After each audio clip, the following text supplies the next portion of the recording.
Merci la fidélité Nabino. Bon début de semaine sur CML 13 Télévision. Tous en Sengo et Koeba été Boza Ebele lundi 5 juillet 2021 pour na Kolandaba programme Nabiso notamment libre débat numéro 01 pour la semaine Oyo. Merci à toute l'équipe ya merveille Vangou au bazar on a pour proposer bino image Oyo il y a qualité et sika Bozali breaking news pour na Mokona Lelo. Félix Tshisekedi a kendaki ko rendre visite il y a réconfort et pas une cardinal Laurent Mosengo Passigna oyo boyebi chrétien nyonso balamuka ki lobi dimanche na message pardon il y a Fridolin Ambongo oyo bandai ko annoncer que situation il y a cardinal Mosengo ezalaki malamu penzate il y a santé na ye parce que nzoto et comme ko déranger pe asenga ki na ba chrétien nyonso basambela pona ye chef de l'état a kendai ko rendre visite et probablement il pourra quitter Kinshasa pour qu'il ne cause pas soins appropriés à l'étranger, mais jusque là guerre il y a communiqué zali misuba le gars kei misuba le binano keité azana nous fallait qu'il y ait à Bruxelles pour kunande bakinde ko landela problème mais certaines sources balobi azana prom y a rien ou eza ko déranger voilà les quelques informations mais faux et archi faux cardinal Mosengo a koufité selon ba rumeur oyo et tambolaki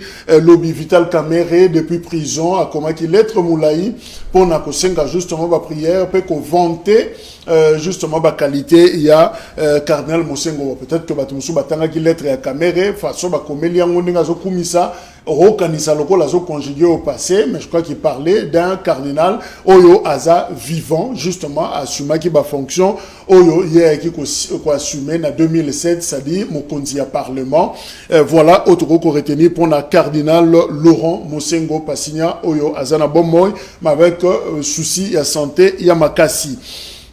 La sport, c'est clair. Florent Ibenge a commis coach il y a Renaissance de Berkane aux États-Unis la division 1 à Maroc et Kuna des présentations naie et Kosale Mamo qu'on a lelo lundi bah ko présenté officiellement comme coach na bango et Kuna d'ailleurs balobi a zana contrat moko il y a 3 saisons avec un salaire de plus ou moins $55,000 le mois. Voilà, tu évites ceux qui n'a vite abandonné qu'on soit combien nos spécialistes en sport bah qu'on s'occuper na dossier on a justement établi cette comparaison entre ce que percevait Ibenge Awana Congo na AS Vita Club et puis finalement Oyazo Joa na Renaissance de Berkane.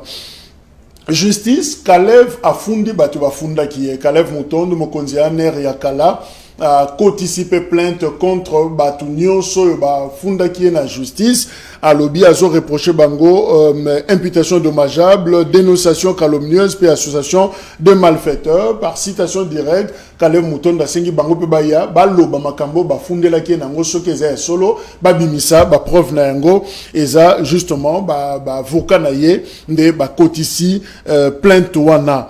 Le long de matata ponyo à cause à la devant bureau il y a Sénat pour appeler sa explication na pour un dossier à détournement de fonds na affaire zaïrianisation les lots à cause à la liboso il y a Modeste Bati et les autres membres du bureau pour na fournir ba explication na sur base il y a réquisition oyo procureur à Senga qui justement ba longola immunité à matata pour un deuxième dossier à détournement à Kende Kosamba après demande ya liboso o ezalaki non exaucé ya kosenga balongola justement ba immunité ya Matata Ponyo ancien premier ministre.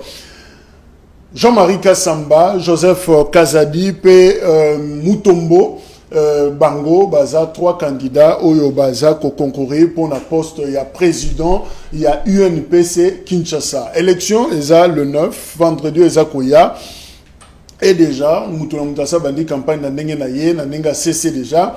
Jean-Marie Kassamba Sangisa qui journaliste on a Fatima samedi mais à l'oba qui est l'oroté déclaration quand a lu c'est vrai que mais quand il créer moi tension mouké mais voilà je crois que semaine ya souka pour na bango ya ngoyo o esengeli bandongwana Moutouna Moutassa c'est vendre pour que vendredi on aura une émission spéciale justement pour en parler et longo na journaliste Stino Moubi, artiste musicien congolais, Boyebi, à suspendre ba répétition na ye pe ba production nyo sazaki na yango na Kinshasa, Lubumbashi, Kikwit pe Matadi, y compris na Abidjan, na Côte d'Ivoire. Pour la raison, il y a Covid-19. Alors, à Poussi, Makambona Nyoso, qui en octobre 2021, et ça, information au manager nae APC, Zachary Bababa Soué, Yemut APC information, wana, que artiste a stoppé na nous pour raison, il y a Covid. Encore une fois, caisse à l'État et Kotisimbongo dans le mois de juin, recette est à 938,5 milliards de francs congolais pour le mois de juin,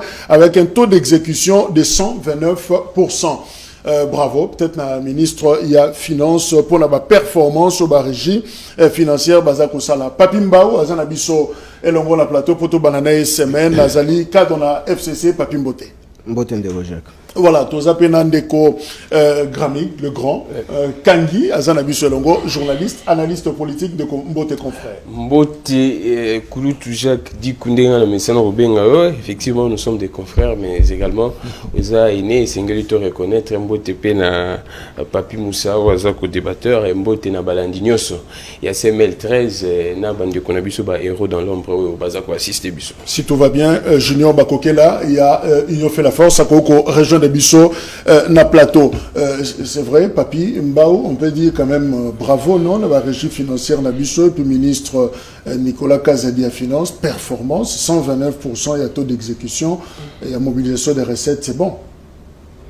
Oui, c'est bon, il y a Koyoka, il y a un ndenge balobi, mais bisika otoko zela to monango c'est bon, il y a li koloba, il y a li c'est faux.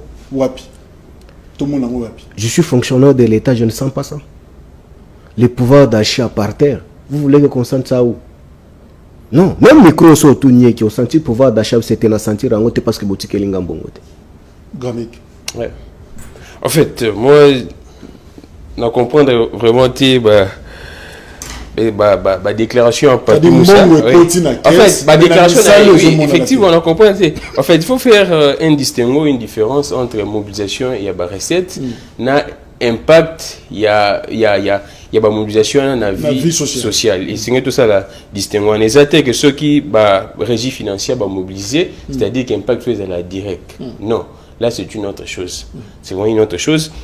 Mais côté la mobilisation des recettes, tout bazolanda baebi que ça makamba impôt ainsi de suite. Makambu il y a impact, il y a si je pourrais dire même panier, il y a ménagère, et ça makambu économie, ça pendant différents makasi. Bazo sala moi meli melo na likambwana. Ngana robanda na ko bisande ko papi Moussa. Sengel bango ba féliciter soit bayoka soni parce que na temps on a bango tout monde makambwana te. Il y a un cadre qui a perdu. Maintenant, on a besoin de tout le monde makambwana te ba recette et mati ainsi de suite. Les leçons tout le monde ba recette et mati et sengel toi encourageant makasi parce que selon nos informations, ndenge pe mo konzambo kalba ndenge balwa na conseil des ministres que IGF azo sala musana ngo. Actuellement, tout ba mandataire ne ba ko banga. Ba autorité ne ba ko banga balobi que non ceux qui na sali boye IGF okanganga. C'est une action à saluer.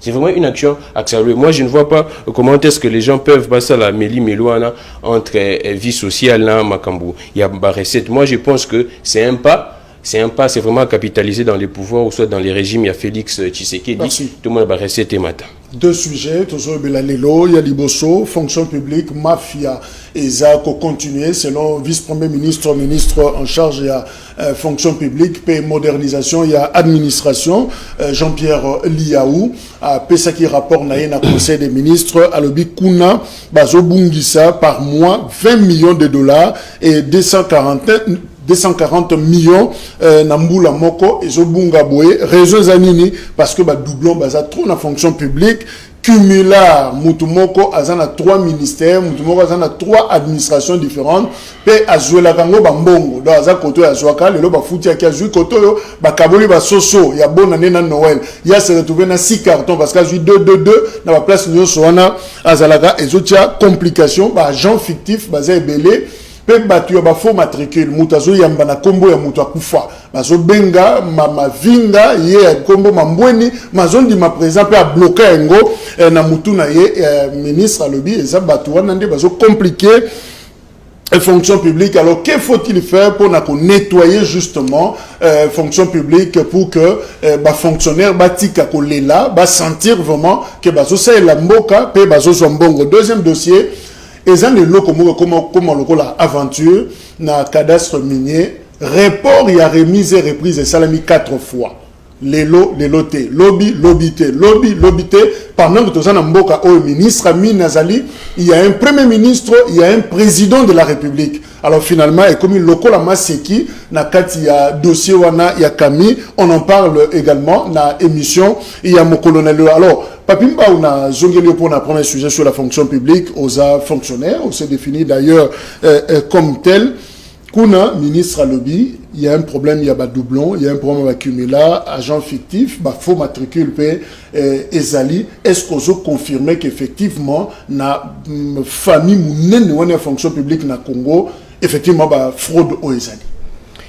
Il n'y a pas si Ali qui ce qui mouibi et Ali, il faut qu'on dénonce Ango pour que Bachango Libanda pour que Batuba Osala Makambwana ba ko rejoindre ba Lubaka. Dans le poteau bas prisonnier. Avant que tu développes dans le local, je voulais tout d'abord expliquer à mon co-débatteur qu'il essaie un peu de comprendre que non, vous êtes journaliste. Je pense que dans la matière que vous avez évoquée, ce n'est pas peut-être à moi que vous pouvez expliquer cette histoire. Je pense que j'en maîtrise très bien. Confusion, ça n'a rien à voir avec le pouvoir d'achat ou ça ne peut jamais affecter les systèmes économiques. Non, mon cher. L'économie vient d'où? Lorsqu'on ne produit pas, lorsqu'on ne maximise pas les recettes, quand est-ce qu'on peut parler de l'économie? Mais c'est vous qui faites la confusion. Mais quand vous me parlez que non, biso photo bete la batuande ko chulombo maboko parce que botika la koloka na pouvoir na biso te que non mbongo et mata. Mais je commence à douter que tu es congolais. Quand Kabila est venu dans ce pays, s'il avait trouvé le Congo ici avec quel budget?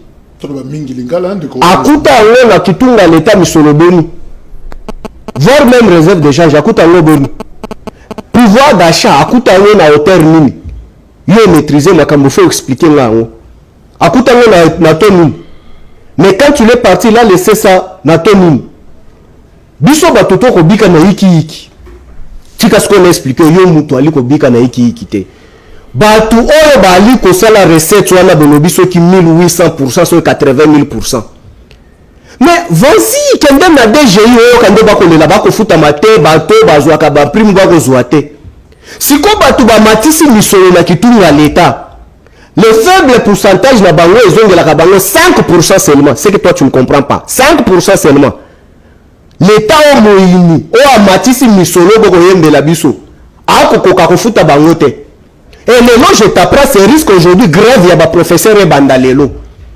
Bisika obo matisi misolo. Soki misolo mati, et mataka po bayende la biso yango na itandeike, ou soit mataka po kende ko chilo mwa dembu kakanango, ou soit bako mataka ngo oto komona ba conseiller na eba kende ko zwaka misolo na ba régie financier, ou soit misolo soki mati ezali biso ba fonctionnaire na pouvoir public de l'état et sentir yango.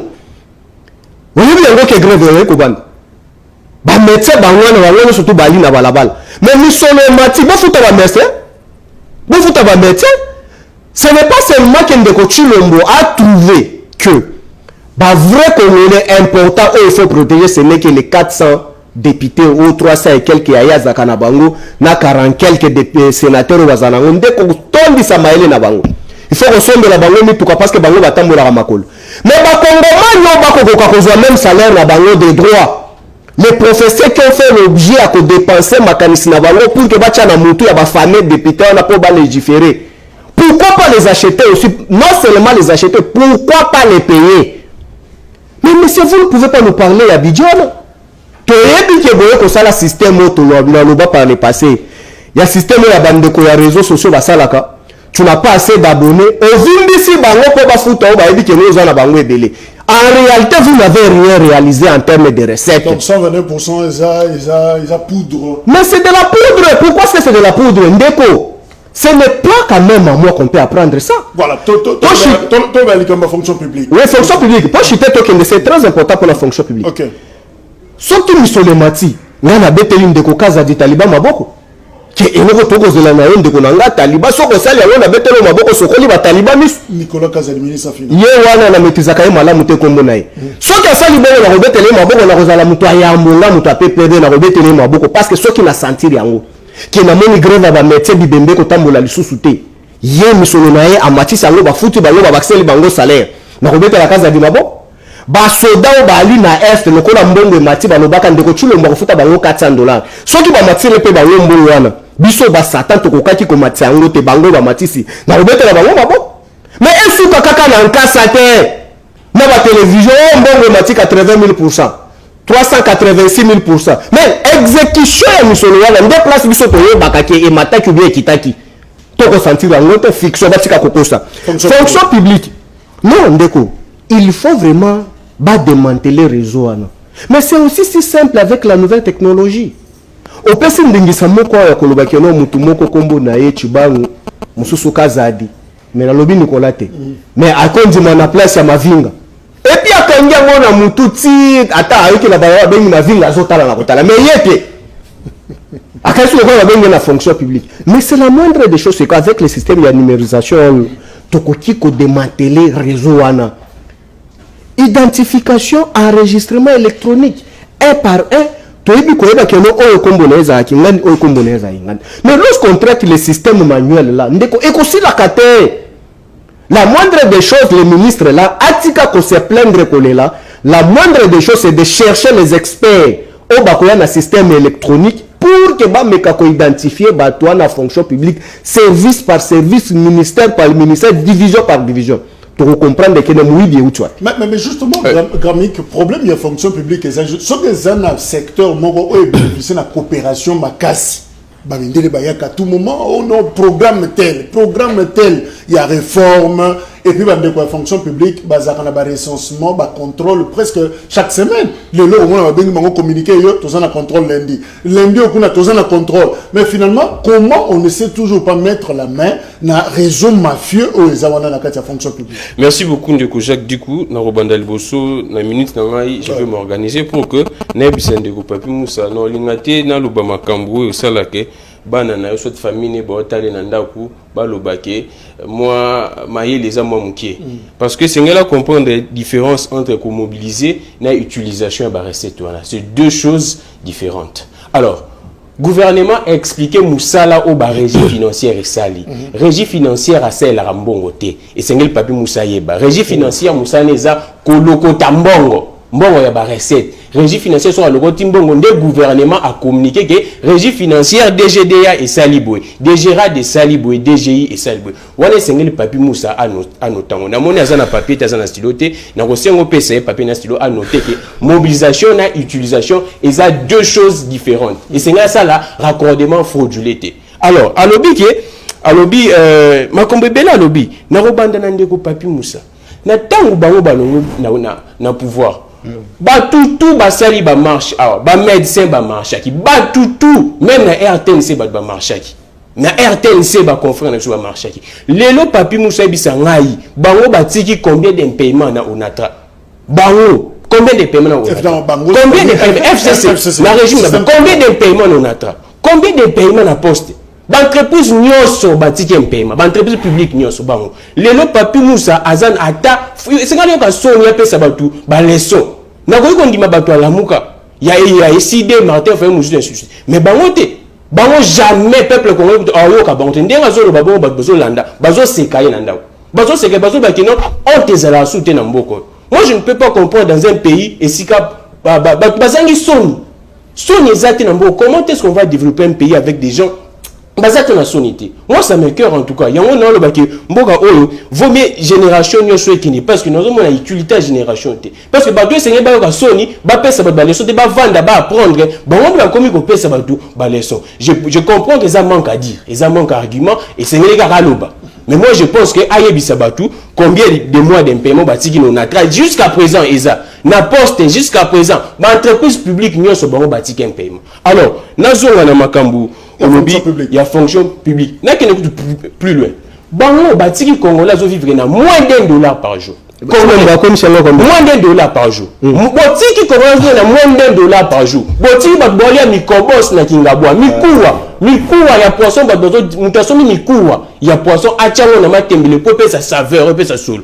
Et maintenant moi je me dis comment est-ce que nous vois papi Moussa appelle ça batou. Les so akende na kingabwa akende koloma comment na kingabwa akende na chango akende na selemba. notre pays batiki on a ba statistique toza dernier toza malnutrition eza na mboka na régime na bango na kasai s'il te plaît le contraire wana babenga ngo seka moto ko na vélo parce que bango ko bisa ba vérité bango basala na mboka si le pays est par terre eza à cause na bango ba pays très bas. Alors, tout de la fonction publique. Fonction publique. Qu'est-ce qui explique que réseau mafieux de ton programme est belé à réforme? Réponse est simple. Eza ndeko papi mo sengela bisabiso et logo nini basala na fonction publique. Ce qui lelo ministre a décelé makambo tout le monde na tango na ba rapport ezalaka te. Ba rapport na tango na bango ezalaka te. Na rapport ebimi lelo na tango na bango ezalaka te. Ba politiser d'abord administration publique, fonction publique en général, bango ba politisant. Biso tout obi que administration publique ça essayer à dépolitiser, mais bango ba politisant. Baza ko nommé clientélisme, népotisme, ainsi de suite makambo belé ya buzo ba eza na kati ya administration publique. Bango ba sali 18 ans. Qu'est-ce qu'ils ont fait? Ba trouver remède nini pour nous. Justement. Moi je me dis que na ozong solo maloba, Papi Moussa répond. Qu'avez-vous fait dans l'administration publique? Bon, ça, l'administration publique, nini, parce que c'est vrai, l'IAU, c'est à peine, même pas une année, à comprendre le réseau au mafieux, peut-être au président de la République à dénoncer qui, mais bino, vous faites une administration publique pendant 18 ans, bon, ça, là, qui n'a nini. Tiens, Deko, avant de m'expliquer, je dois revenir dire à mon co-débatteur pour qu'il a retiré un mot qui n'ose plus de dire ça jusqu'à ma mort. Okay. De dire que, à Koloba, il faut constater que nous, maïle n'angé kokate. Ça, c'est me manquer du respect. Parce que toutes ces années que je fais à l'université, na kenda université pour na kendo salama sécurité. Et ce n'est pas à un journaliste qui peut me corriger, moi, un politologue de formation, sous la gestion des Républicains. Donc là, il doit retirer ça vite. Avant de retirer, je vais t'apprendre pour que tu ne me répètes plus encore cette aventure de la gestion des Républicains. Monsieur, je ne t'ai pas dit ici que non. Je rappelle que débat est entièrement dans l'ingala. Ok. Na lebo liyo awa. Faut corriger peur. S'il vous plaît, grand mec, voilà. En toute élégance, to garder bonne humeur na émission qui nous a monsieur Zaki non na lingala. Voilà papi français. Ya wona ko na ko yebisai. Na lobi awa te que non régie.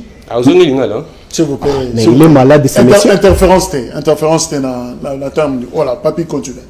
Je compte sur votre discipline, merci. Nalobi awa, nazonga lingala parce que yo moko exiger yango que non fait que tozonga la lingala. Exact. Yango mona ko expliquer. Mais c'est nalobi awa te que non régime de mutefuta kabatu l'état organisation à pouvoir public de l'état et bandagana régie et ali ko sala recette. Mais muto organisa kampifo ya recette wana ya limani. Le pouvoir public de l'État est géré par qui? Il y a beaucoup de gens qui ont régi wana et ne peut pas piffer et ça la recette pour que tu vas consommer. Qui contrôle les recettes la bango basala yango? Mais ceux qui recette est mati, RK Zadia a constaté que recette est mati. A constaté parce qu'il y a un limite à régiter. Mais sur le rapport, expliquez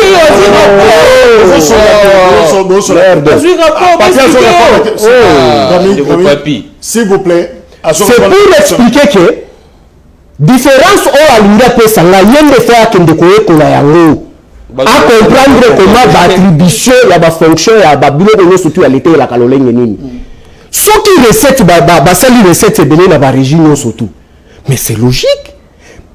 Chaque ministère ezakana tutelle na et chaque région ezakana tutelle na à kozua programme ya régie na ye amemi yango na conseil des ministres et puis muto akambaka ba régie surtout ya finance et ali moko ayebani kazadi o ba kopesa ye rapport ye akomema ngo na conseil des ministres pour confirmer mayeto uti kozu nende koja ki boni misono mati mais ba yeba ko débat ko sala génération que générer ba recette ya nini ya l'état wana ba motiver te 5% na bango bazwaka ya lote mais tout le ba recette mati na lolenge nini alors tozonga la fonction publique justement oui j'en viens sauf que fonction publique non avant to comme fonction publique misolo mati ndeko kaza dia memi yango na gouvernement d'office batalaka ceux qui recette mati qu'est-ce qu'il faut L'enveloppe, il y a exécution, il y a budget.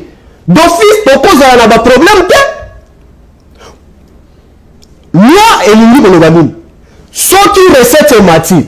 Non seulement 5% est revenu à la charge pour que va bénéficier de ça compris pour que l'objet de va accéder à un pourcentage. Bazu à noter. Enveloppe salariale, il y a fonctionnaire. Est-ce que va accéder à 1% pour que Misole mati? Ce qui Misole mati, et que souka kaka na libéra l'État te peut ça la musala te. Musala na we alimini. Va accéder Jacques prime na ye, va accéder les salaires na ye.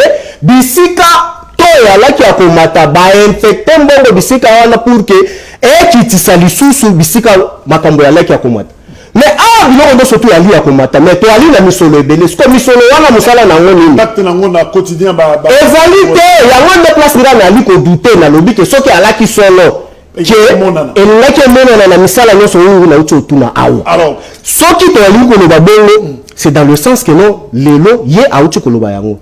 Que non, il faut tout occasion. Non, je comprends que l'histoire à Congo est bien notée. Un Kabila est dans le pouvoir. Kabila Kouta, on attrape combien de mois un pays? Parce que moi je suis. Oh, tu parlais, j'avais quand même posé ma question. Si tu es assistant déjà, le bas on a eu assistant. Non, complété. Continue. Kabila est venu dans ce pays ici. À Kouta, on attrape combien de mois d'un pays? Dans la structure, il y a surtout l'État. À Kouta Boni. Moi, j'aurais souhaité. Il y a Ali intelligent, expert. Il aurait fallu abandonner que nos Kabila Kouta 2 mois. Vous avez laissé 80 mois. C'est ça l'homme intelligent. Mais quand aux hommes vague, vous avez laissé les mines, vous avez, mais on avait trouvé quoi? On a laissé quoi? Et on peut se expliquer la fonction publique. Mais voilà, c'est ce qui est en train de tout dans ma lame. Ma cambolobi qui est la période n'a biso batikala ko dénoncer en côté. Pour ne pas citer ba ministre de la fonction publique non surtout au baleka na fonction publique dernièrement ici récemment oyo auti kolongwa Yolande a crié a fait ça un rapport ya makambo ya ba fictif na fonction publique. Elle a sali tourner pour que va identifier va fonctionnaire surtout pour pas ça va ba carte électronique. Ce n'est pas Yolande qui a fait ça. Il est Azaki membre à Union Sacrée. Mais s'il y a où à constater, c'est la continuité. Yolande a fait combien d'années dans la fonction publique? Fonction publique, il faut maîtriser dans 6 mois, une année. Non. Il faut un mécanisme à la mise en place pour que des michels n'y soient là. Mais Yolande a fait à son niveau à comprendre que l'on va découvrir le nombre de tout le monde va élaguer. L'IAO a pas constaté que oui, effectivement, Bazali. Mais il continue. Ce qui est à Koki Kofi, c'est à l'Union surtout. Oui, gloire à Dieu. Il est toujours important dans la réseau mafieux qu'il y ait origine. Mais c'est très important. Monter ma stratégie. Il y a un proposé qui n'a lobby qui pour le moment, Tokoki ko s'est cassé la tête, c'était toi qui ne ko identifier Kabatu d'une manière manuelle. Flo doit aussi la cater. Numériser. Oui, le système. Ce qui système est numérisé, donc je pense que le système numérique nous permet d'identifier Moutou par l'empreinte. Parce que là, on a quoi utiliser comme il y a Jacques, l'empreinte, c'est Jacques. Je peux utiliser comme il y a Jacques, mais empreinte, ce serait vraiment impossible pour qu'il ait utilisé l'empreinte. La moindre des choses, c'est ça qu'il faut vraiment à s'atteler à trouver le système électronique pour que la Mihibiwana. Ce que Mihibiwana ne se trouve pas dans. Cela veut dire que l'État a combattu sous son monde rebelle.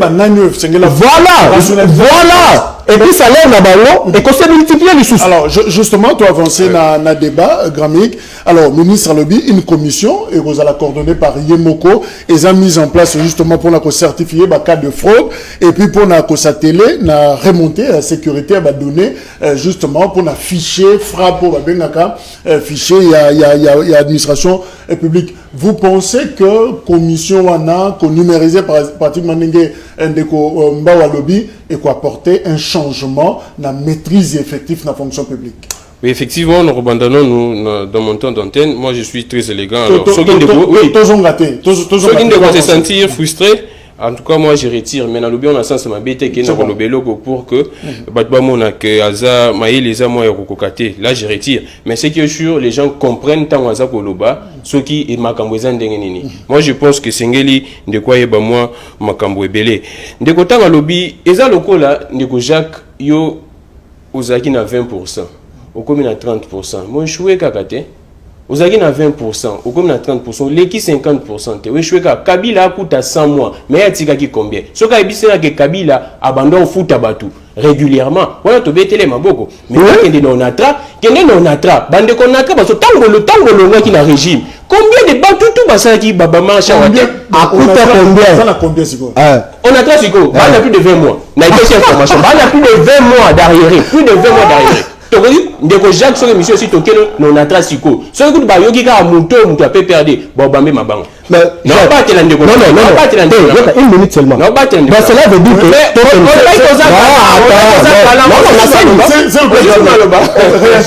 non la minima baksa c'est ça comme les banaï alors dit que ba a plus de 20 combien 20 mois derrière non Ndeko Chilombo a 3 ans aujourd'hui au pouvoir a expliqué à Kouta Bango combien de mois d'alliés. Merci, continuez. Mais moi, combien botika combien il y a moyen de continuer.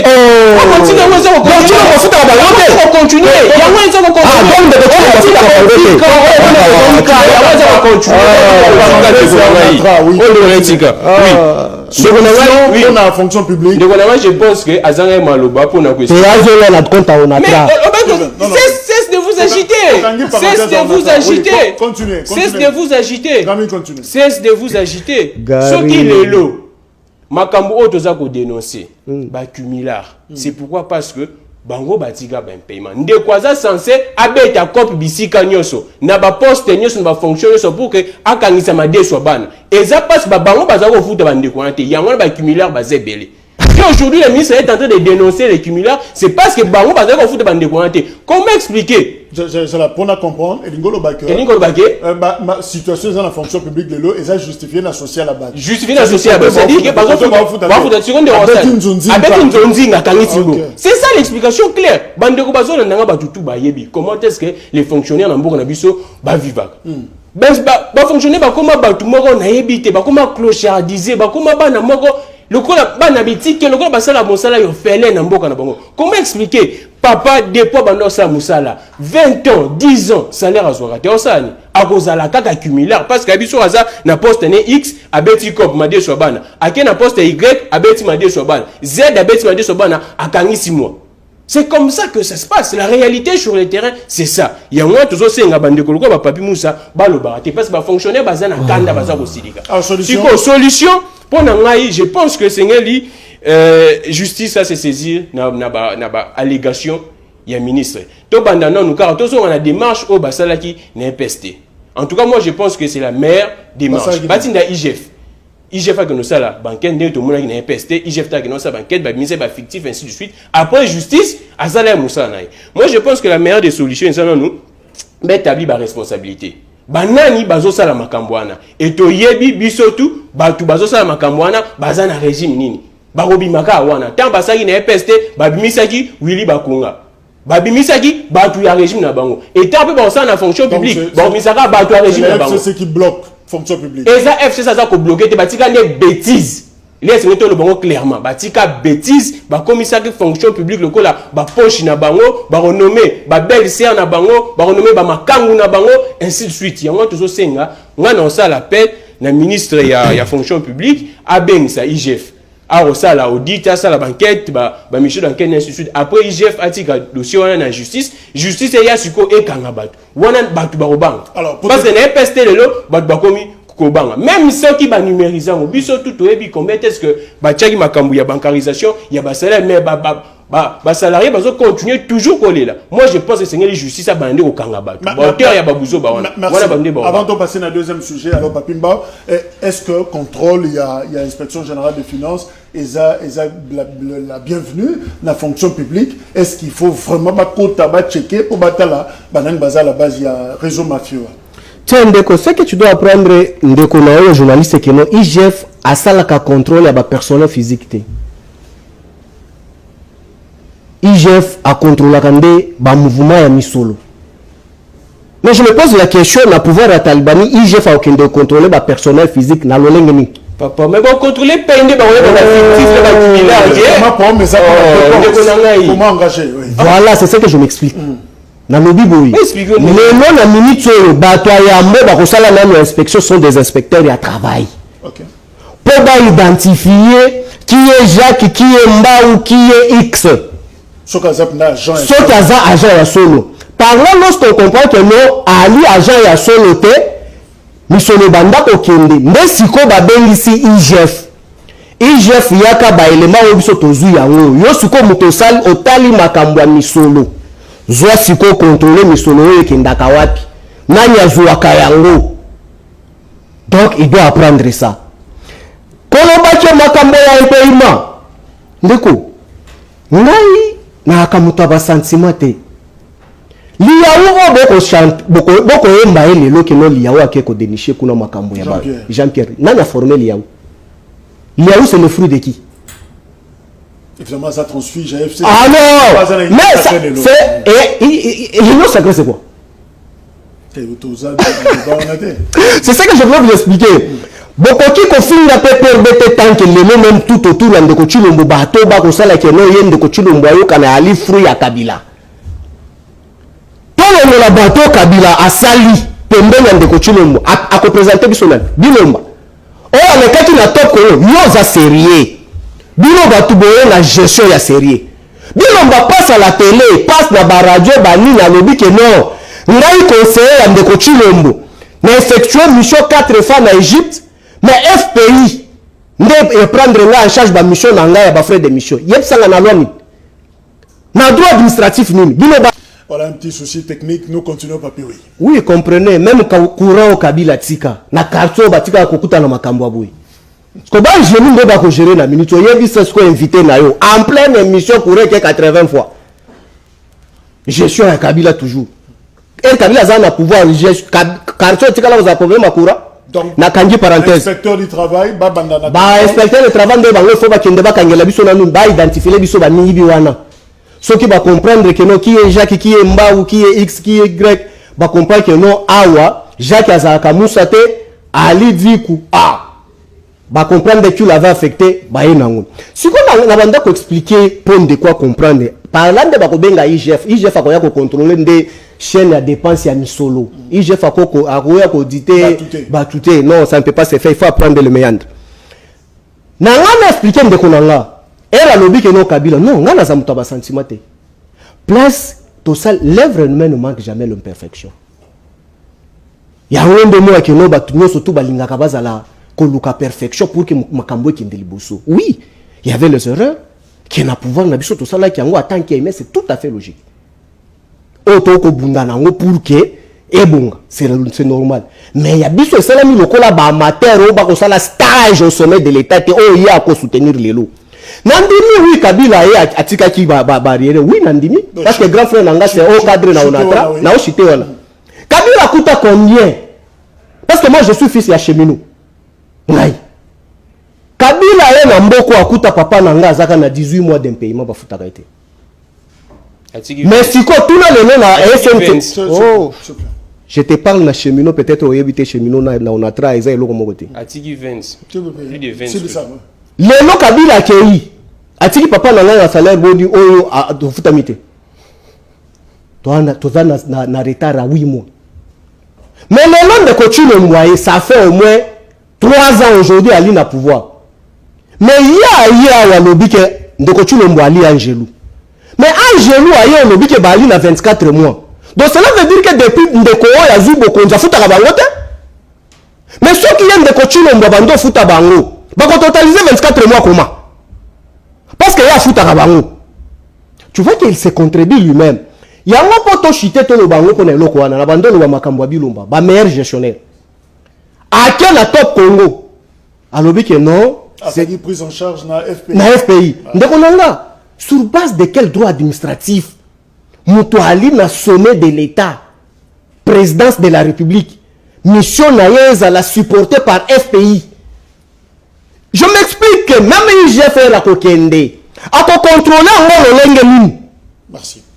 Bango va meilleur gestionnaire. Là, on peut essayer Bamaloba à expliquer Bakongoma. Merci, voilà. Deuxième sujet, cadastre minier, Kuna Moboulou Ezali, désordre des Amakasi, n'espace pratiquement 1 mois, 2 mois, assisté à 4 reports. Il y a remise et reprise entre directeur général, Jean-Félix Mupanda, père remplaçant Naye. Alors finalement, ministre Oyazali, Antoinette Samba, a commis lettre, a commis lettre Moussoussou, et finalement, Tatolme Ezali, jusqu'au point que le Premier ministre a le bas sur soir, Nano, et le Kouana, Bazo Ouele Lanini, qu'est-ce qui se passe? C'est quoi le vrai problème derrière cette remise et reprise éternelle? Oui, s'il a raté, ça l'a répété. Alors, Ndekogramique, est-ce qu'on a maîtrise de la situation-là? Qu'est-ce qui se cache derrière les cadastres miniers? Oui, je veux m'organiser dans ton antenne en tout cas. Ndeko Senga, c'est la passe. Tant que Félix a sali 3 ans, Félix a sali dans 3 ans, 3 ans on est quitté. N'a prendre sous calcul. À ça la 2021, tout ça en moins 2019, tant que Félix Tshisekedi a joué pouvoir. Nous 3 ans quitté. Janvier 2019, tant après ça. Ce qui ndeko Jacques au PC ata calculatrice à calculer au moins que 3 ans on est quitté. Donc bandeko bazolanda, bazomona que moi koko c'est sali. Moi koko c'est sali. À retenir pour du bon Félix non sali 3 ans. On ça la 3 ans na 2022. Na 2022. Et Sengeli aïe bon. Alors, tokende moi plus loin pour dire que ndeko nangai à lobby Makambo ebele bel en tout cas. Tous on a makambo ya inspecteur à travail. Soki oui, je m'organise dans mon je m'organise dans mon temps d'antenne. Ceux qui ministre à lobby que non situation est zaboué. C'est parce que l'inspecteur à travail ba ça de Moussa na bango. On est ba lié rapport. Ministre que dans ça là audit enquête té. Donc on a essayé de prendre et c'est une prendre l'inspecteur il y a travail d'abasali bon dit banquette va détecter que il y a telle situation va accumuler on va payer rapport ministre que non ça la rapport ministre atteindre des rapports ndeko nanga sengeli ayeba on a zo le baquet bano bazo tala bazo mona niveau plus loin. Ceux qui basent pour dénoncer, dénoncer, cumular, fictif, pourquoi? Parce que ça la perte, il y a l'État. Il y a 20 millions de dollars chaque mois. Il y a un IGF à Rolandela, Macambouana. Et c'est à comprendre. Si on dénonce les fictifs dans l'administration publique, c'est parce que ça la perte c'est pas en vain que bazo dénoncer ba fictif, c'est parce que ceux qui ba fictif ça ba kunsu bazo sala musati mais bazo zombongo il y a l'état ba cumuler ainsi que mutozo sala 2 personnes aza yemo bazo zo 2 salaires différents ndeko na c'est na comprendre c'est musala on est IGF alandela ngo parce que il y a mbongo à l'état mosola mboka eza kobunga yemo bazo na kambu ya IGF ya on azo ko expliquer ndeko na c'est à retenir on a moni aza na big tape ndeko Jack PC papier na big aba na commande on fait ça coup matin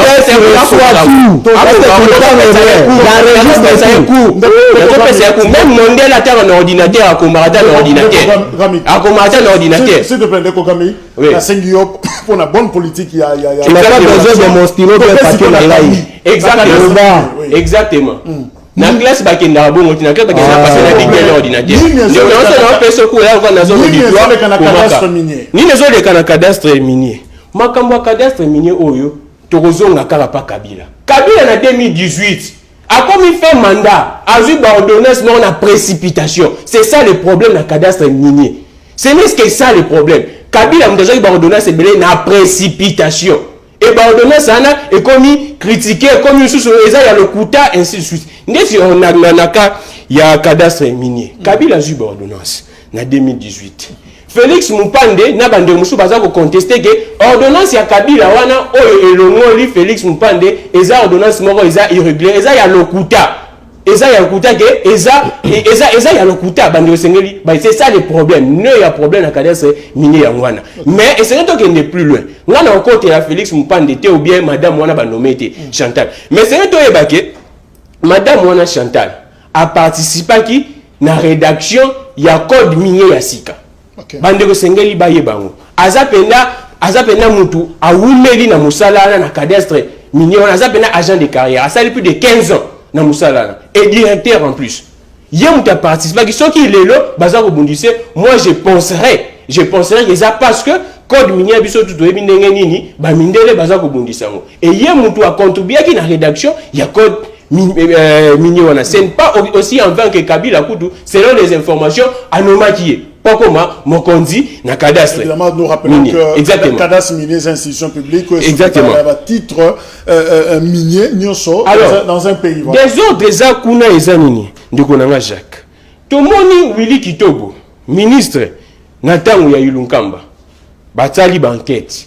Bamoni, mais gestion moreza totale. Pas mon pandewana. Mais gestion totale. À sanctionner, à payer suspension. Mais à notre grande surprise, Ilunkamba na bango a annulé suspension sur base de quoi tu éviter. Sur base de quoi tu éviter. Ilunkamba. Tant va suspendre Mupande. Ilunkamba a annulé et suspension ministre des Mines Salenini exécuté. Tobandi ko avancer. Batusko bazo komituna. Qui est derrière Félix Mupande? Apparemment, a commis tout puissant, a commis le quoi Albert Yuma. Nage Kamine, Félix Mupando. Bazoye bate, ba ministre des Mines tout bazoya, bazoko quand même kolongolayon parce que ordonnance déjà ça, même si bande bazo le visa irrégulière, mais ordonnance déjà ça, les appels déjà publiés dans le journal officiel. Quelle est cette personne qui est derrière Félix Mupando? C'est ça le nez des problèmes. Et c'est d'autres choses plus loin. Selon les informations, Félix Mupando wana azasogi beau-frère il y a Kabweloul. Kabweloul a protégé qui est la terre, il y a Kabila. Parce que nous avons protégé les bosses de Kabweloul. Selon les informations, à sa bon frère, il y a Kabweloul. Ce que tu as battu, question de ça comme tu as dit, ça m'a a annulé remise et reprisonnée. Et c'est les DGO. Ça m'a annulé. Maintenant, tu as comme tu as dit question. Ce que ça m'a annulé pour que mon Konzamboka a retiré l'ordonnance parce que déjà l'ordonnance a contesté. Mais ce qui va annuler pour que il y ait article là, toujours parce que mes gestions déjà banquette et ça m'a dit mais je suis à ma casse. Merci. Alors Ndeko Papi Mbao, est-ce que ordonnance il y a Joseph Kabila ou Salimaki et Somaki juste la veille à prestation de serment à Tshisekedi? Est-ce que vous reconnaître qu'il m'a mis poto na carte, il y a du moins tozoa dossier à Kami et il y a cadastre miné. Est-ce que vous êtes conscient qu'il m'a mis des ordres na carte il y a cadastre? Oui, donc on a s'appelé Mingi avec mon petit professeur. On a appelé Sanga Kour, mais apparemment une confusion totale. On a demandé ce nanga comme on a évité, avant de exiger nanga comme une contradiction. C'est de la honte. Alors, ordonnance, on a acquis l'ordonnance à Lukuta. Kabila a signé l'ordonnance à Lukuta. Oh, il y a qu'à prouver. Oui, Nandimi. La nomination, il y a. Oui. Moupanda. Voilà. Jean-Félix. Il y a Moutalobian. Ngamna lobite Moupandi Moutalobian ngate. Mais tu as relayé Moupandi, non? Continue. Mais ngate, comment que Moupandi Moutalobian? Ah, il s'est dit, professeur, avec un peu sa cour. Oh, on a exigé comme incohérence. Alors, dit que non, et d'ailleurs, Madame Wana Ali nous a participé à un code minier au Kabila Sala qui est de Kochulomboa ko vilipande yango, yango de ba raison yango, na valeur na ye ya ba ane ya Sala, yango de Kabila Nouma qui est. Mais tout le professeur na yo, il communique quoi? Fait ordonnance, Kabila Nouma qui va tout Yalukuta. Oui, Kabila reconnaît compétence et à tout na connaissance ya moi soana ya wanda no maki. Il y a une différence entre nomination et compétence. Une nomination ça irrégulière, ça n'a rien à voir avec la compétence d'une personne. On explique. S'il vous plaît, dis que le temps à Sibissa, idée na Sibissa. Ordonnance c'est irrégulière, c'est non oui. Mais ba reconnaître mutuana pifona ele ngeni ne peut pas passer ordonnance irrégulière o ya kondima yango parce que Kabila ndimi yango. Il y a de confusion là. Yebisa yende akoma. L'homme de Koto Kende, oui, il m'a protégé qui? Il m'a protégé par qui aujourd'hui? Yuma te. Monsieur, laisse-moi parler, tu as cité Yuma ici, laisse-moi développer. Kabweloul. Oh, je pense qu'au Kende Kota la nanda on remet la makambo na eux la lobby qui est puissant la Yuma na Jekami ne kolanda zala tensif na ku bazala tensif ne programmique na personne maloba je pense que si la personne va jouer il n'aura pas le temps. Et aussi, à la prochaine, s'il faut nous inviter, il faut inviter les politiciens qui nous amènent, vos collègues journalistes et qui ne maîtrisent pas le méandre et la politique pour venir nous énerver sur le plateau. Continuez. À atanga kombo ya Kabwelulu atangi kombo ya Yuma et nous abanda ko protéger immoralité par le passé au biso tozaka na pouvoir a continue même na infinité lokola bali basemeki lokola baka basemeki bali ko protéger semeki na bango alonga na bokonzité mais Yuma wana muyibi selon eux obenge muyibi hein je dis bien selon eux Bofinga ye awa tout le monde bayebi yango que Yuma c'est un voleur les gens de la Talibanie sous les bois mais aujourd'hui Yuma est protégé par qui? Pourquoi est-ce que Yuma a kokende devant justice Yuma a bofinga ki bino bato sous les bois ki a moyibi Yuma a kokende na prison te ponani ordonnance ya Zaki ya Lukuta yemo kwa se contredire ordonnance ya Ali ya Lukuta za na ba irrégularité comment est-ce que ordonnance ya Ali mabe okende se retrouver dans le journal officiel yo Ali intellectuel professeur non ozoa ordonnance ya Ali mabe Ali ya Lukuta ba Kabila ba falsifier sa signature nae et se retrouver dans le journal officiel olengeni oui Ndegoja kitondimi ordonnance Zaki Amabi ndeko chilombo aye na pouvoir parce que notification na salama ki ya wanda nazo ya tendeko OK ndeko chilombo aye na pouvoir la dame là tu l'as notifié c'est Kabila mais moi soit na autre chose notification na bokonza ndeko chilombo comme déjà mais oui elle ndeko chilombo a notifié ye na pouvoir na ye a se rendre qui constate que non ordonnance moment ces derniers Zaki ordonnance à Lukuta ayaba qui te Zaki ordonnance à Lukuta lelo sama Lukonde oh ya lobike à suspendre remise et reprise sur soi oui à sur soi rango chuter parce que tu comme une souka est-ce que ba ko suspendre remise et reprise aussi longtemps notification ezate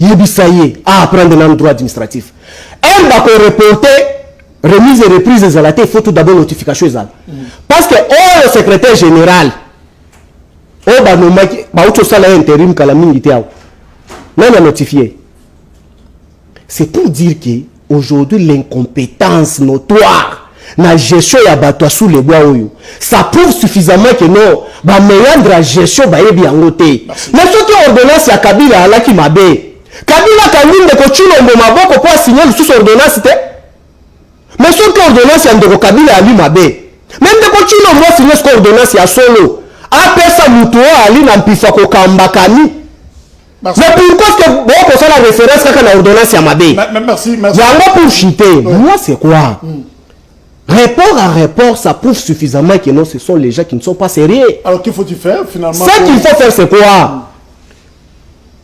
Mubeko oyo ekambaka batu oba koloba administration publique de l'État et ali si clair. Qu'est-ce qu'il faut faire? Na baka ya boy.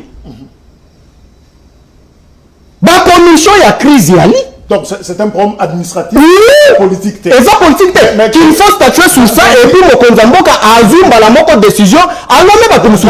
Est-ce qu'on va perdre aux succès d'ailleurs Rwanda ce qui batiki ndeko Jean-Félix Mupande a continué musala naye parce que probablement mise en place il y a un mandataire et zo melate ko ya le chef de l'État ko nommé ba mandataire Yassika. Alors pourquoi précipitation on a tout changé mais on ko tika continuer jusqu'à ce que ba ko nommé ba mandataire mususu. En fait effectivement nazongeli makamuna lobaki keno j'ai traité exactement j'ai traité cette actualité ou bien ces sujets à deux niveaux. Je disais ceci, il y a deux versions.